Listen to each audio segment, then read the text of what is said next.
just before we start, I think it's important to – a lot of times people use numbers to tell a story. And it's important to do that responsibly. So it is regarding squandered fourth quarter leads in the fourth quarter, right? I think we can all agree a 10-point lead in the first quarter is different than a 10-point lead in the fourth quarter. So out of 10 games, right, and you guys correct me if I'm wrong because I'm getting this, 7 times, right, we've lost 10 times we've lost the lead, right? Double-digit leads. Help me out, Derek. 7 times. Is that correct in the fourth quarter? Okay. You guys can look at this if you want. But we're 3-4 in those games, 43%, right? Is that correct? Okay. Boston is 2-3. They've just done it 5 times. We've done it 7.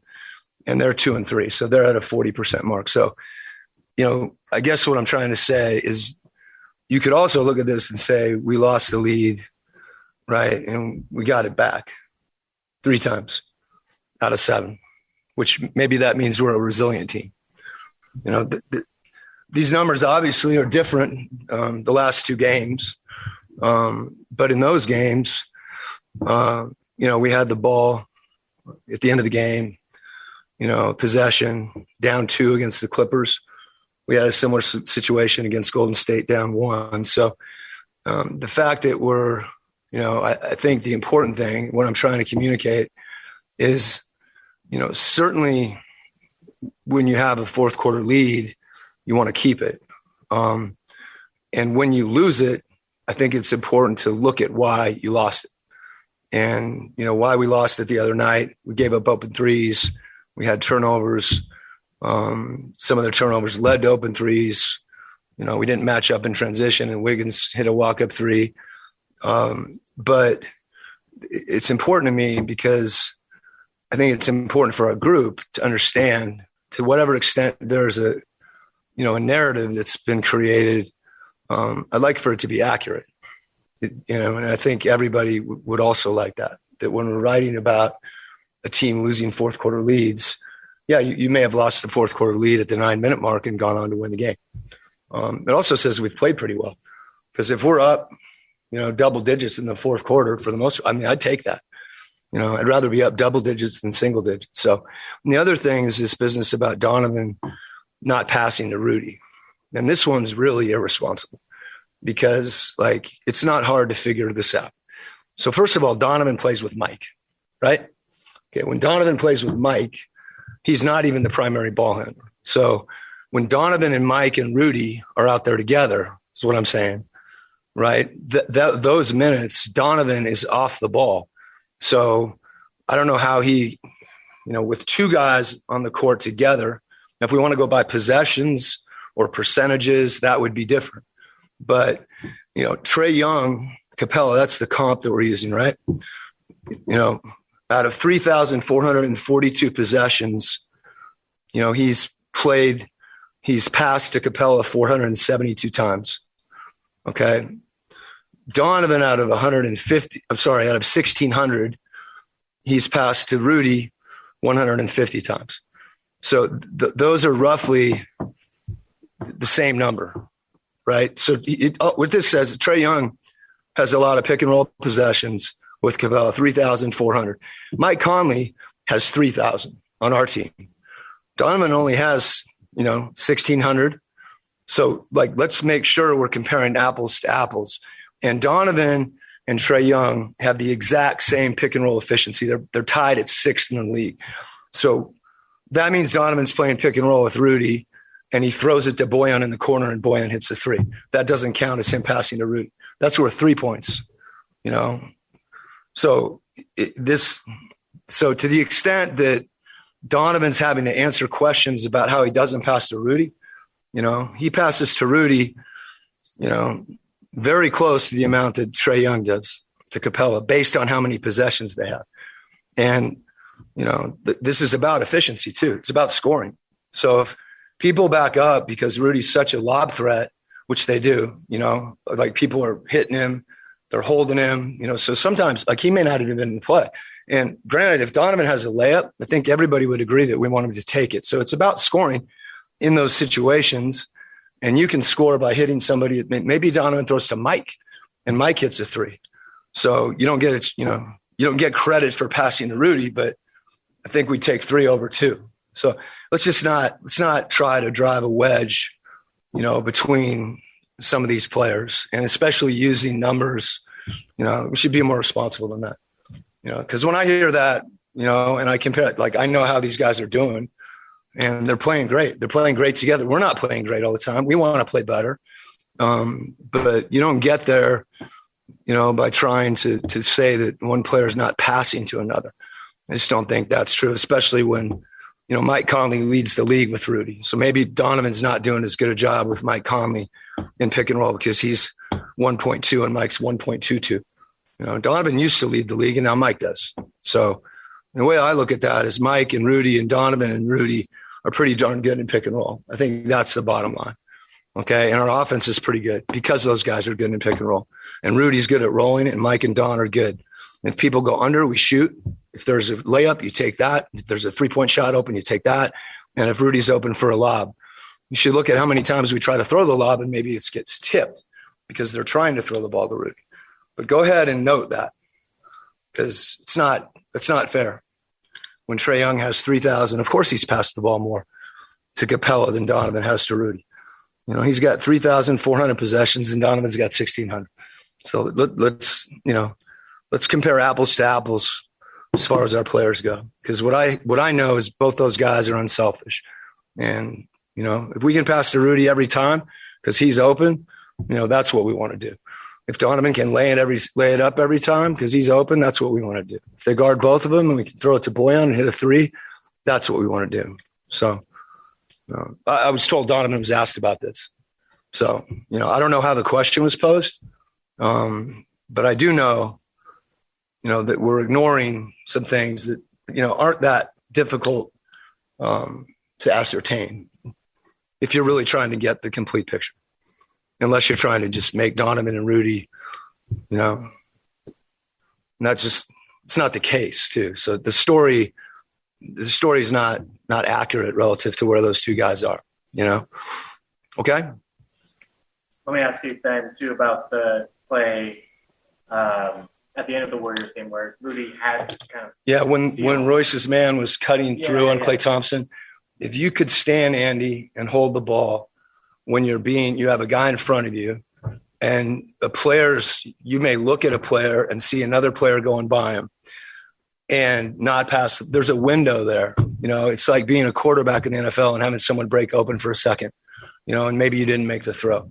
So I guess that wasn't pick and roll. So I don't like the suggestion that Donovan would look Rudy off when Rudy's deep in the paint. We've told Rudy, you get 2 feet in the paint, we want to hit you. Now if you're pushed off beyond the dots and ceiling, that's a different play. The other one was when Rudy had, I think it was Poole, and Rudy had his hand down and he pulled the chair out from under him. Had we passed the ball, it would have been a turnover. So if we want to analyze, let's do that, to everyone. Let's say, you came down and you didn't pass to him on the break. Like, I don't know how you can hold players to a standard based on an individual play and come to the conclusion that someone is trying to not pass to someone when if they're open and you can score, like we assume we want to win the game, right? Unless we just don't want to win fourth quarter games.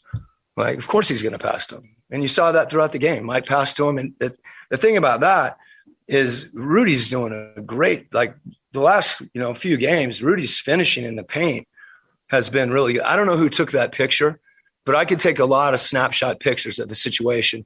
And it might be that I wait till somebody's arm gets out of the way, and maybe we're supposed to keep looking and then throw it. And then the guy comes behind, you may be open for a split second, and if you want to show the whole play, the video, like maybe he was open. There's a time when I may not see somebody that's open, but it's the conclusion that we're drawing from a singular play about one of our players not passing to another player. Well, he passes to him in pick and roll. And we're not even going there. We're saying he doesn't, so I don't know how, I don't know. I'd like to think more highly of someone's motivation in that situation to draw the conclusion that Donovan's not trying to give Rudy the ball when, if anything, there's times this year where guys have tried to throw the high pass because they have confidence in Rudy, and maybe it gets deflected. I don't know if that counts as a pass and a possession. Does it? Does anybody know? It doesn't. Okay, well, that should count, right? If you're trying to pass him the ball, and then how can you ascertain whether someone's trying to pass the ball? Maybe they're trying to shoot, and they're freezing him out and taking a floater instead of passing the ball. It's just ridiculous, and it's divisive, both those narratives. Donovan doesn't pass to Rudy. We blow fourth quarter leads. I guess if you want to take leads throughout the game, I don't know what that number is. You couldn't throw that number out there. You watch NBA games, an 11-point lead in the first quarter, it's hard to argue that a team's at up 11, in the first quarter, blew the game. They may be down 11, because someone's missed, 3 threes. There's plenty of times we're playing and you're down and you feel like, we're playing better than them. We just got to keep him off the boards. We lost a loose ball. So, to me, that doesn't mean that our execution can't be better. Absolutely. The question is, how did we go from up 16? Okay. And how did that run happen? And what can we do to change it? And that means don't turn it over. That means don't lose a loose ball and have Klay Thompson hit a 3. That means match up in transition. So we need a match up in transition when Wiggins is coming down the court. That's a cross match situation. So be more alert, make a better play, run better offense. I think that it's safe to say that our execution wasn't where it needed to be offensively. A couple of them, tip your hat to Golden State. But that's anyway. So we did something to get a 16-point lead. So that's pretty good too. You can look at that. Anyway, like I said, the important thing for us and for me is sometimes it can draw attention to something, right? It can draw attention to the fact that we've been really, really good in those games to have a lead in the fourth quarter, more than these other teams, and then we've won just as many on a percentage basis as Boston has. So we've been ahead more, maybe because we've played better in the fourth over the course of the game, So anyway, was it a 10-point lead? Was it an 11-point lead? Because a double-digit lead, if you lost a 23-point lead, I don't know. Maybe they're all in the 20s, which would be more concerning, right? Maybe they're 10. What if they're all 10? The stat that stood out to me, and this doesn't have to be Quin Andy time, so sorry. It's not Quin Andy. This is everybody reads. People read what you write, Andy. Our players do. So Donovan comes in. He hears that. Rudy hears that. What are they supposed to think? Do they go back and do the research and say, actually, you pass to him, close to as much, and you don't really play with him because Rudy plays in 3 stretches. He plays all his minutes with Mike. Donovan plays minutes with his son. When he does play with Rudy, he's playing with Mike. Would you say Mike is a point guard? Yep. So when Donovan's with Mike, is he a point guard? Kinda. A 2 guard that plays pick and roll. Well, how many 2 guards that play pick and roll have those percentages in pick and roll and pass to their big as much as Donovan does? You could see it another way. So what was your question? No, I was just going to say. So you got this is not me wanting to talk about this. This is me trying to shed light on a narrative that is being produced and is not representative of the reality. And if it leads to questions about how Mike and Rudy are getting along, that's like spreading a rumor about, someone doing something, personally, no, don't listen to that. But it's hard not to listen, especially when it, so many people respond to it. And of course, we've heard this narrative about those two for a long, long time. So it's fertile ground, you know. Doesn't mean it's true. Yeah, what I was going to say is the stat that stood out to me was if the game ended in the third quarter. After the third quarter, you guys would have the best record in the league. You guys would have a 55 and 22 record. Right. And so 55 and 22. So let's play 3 quarters. Yeah, I mean, it'd be good. Yeah, I mean, you know, right, and so that's let's use that narrative to say that we're no good in the fourth quarter. I mean, where do you want to go with it? You know, I'd have to look at those games and say the same thing. You know, it sounds like we played really well for 3 quarters. You know, I don't think anybody's running from the fact that, you know, we want to be better down the stretch. Like, far from it. I mean, I've been transparent in that, but I also think it's not useful to just throw out, you know, like every time, like, let's not get ahead in the third. You know, it's like a horse race where you're holding back so that you can plow down the stretch and be the team that's been behind in the third quarter more and taking the lead in one. You know, we're just trying to play basketball and play well. And if there's things we're doing in the fourth quarter that are hurting us, you know, man, let's fix them, you know, but don't let this turn into some sort of like, you know, anxiety about, oh gosh, we're ahead at the end of the third. What's going to happen? You know, they blew another, which is not true. You know, like 7 times we gained the lead back, or 3 of the 7 and won the game. So you know what? That's a pretty resilient team, you know, pretty good. Cause a couple of these teams are 1 and 3. You know, like, again, just let's be responsible about how, you know, we report these things. So if you want to comment on the end of the third quarter, like, I don't know I don't really want to comment on this anyway. I just want to play basketball, you know, and try to get better. So I don't have a response to that other than, you know, we play better the first 3 quarters than we do the fourth. And I'd like to know why, you know, because there could be a ton of reasons. Some of those games, you know, I don't know the answer to that. But again, you know, we recognize the fact that this has happened, but let's not make it more than it is and let it try to make it define a team. Or more importantly, I'm talking like whatever on the leads and stuff. That's a more complex basketball issue. But when we're trying to drive a wedge between 2 players, you know, and maybe that's not the intent, but I think we all could agree that writing about Donovan not passing to Rudy and responding to a still shot picture and say, well, there it is. There's proof. You know, like, show me a few others where he's going like this and Rudy's dunking. And, you know, because he's looked his man off. Or Donovan, last I checked, he was pretty good finishing too.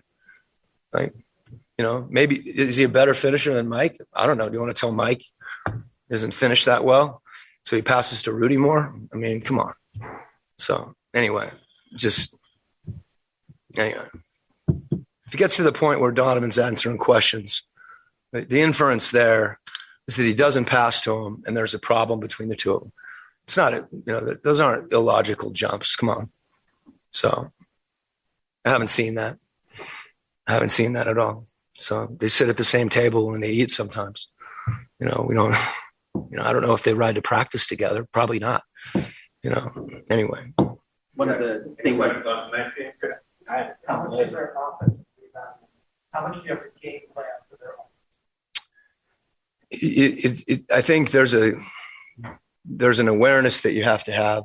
A lot of times, you know, Adams is not going to get a rebound if he thinks he can sacrifice himself to allow someone else to get a rebound. So I think for us, we have to understand that everybody's got a rebound. You know, when we give up size, you know, for a number of positions, you know, it means video, it means sharing the statistical numbers. It means, they're elite. So, you know, it's something that is, if staying out of rotations can make a difference, you know, and for us too, if Rudy's contesting a shot, you know, we're even more vulnerable. So it's something, you know, that we talk about a lot and emphasize right now. Someone asked you about something a little unrelated, maybe a little unrelated. Okay. A little unrelated. All right. Doing some work on someone I believe you've worked with in the past, Donovan. I was hoping you might be able to comment on some of the biggest areas Don was able to help you and your group. I think understanding, something as simple as, where officials are positioned, whose responsibility a call is. I mean, there's a lot of nuances. It's such a, I don't think all of us understand the training process that goes into being an official. As you learn more about what someone's doing, you develop, greater understanding, develops, a level of, empathy for a certain situation and a certain call. You can see certain things your guys are doing, that they can adjust easily that may help them. So without getting into specifics, obviously I think the world of Don and really have a lot of respect for him. As I know he's an official anymore, but he's also a NASCAR guy too. So you should ask him about that.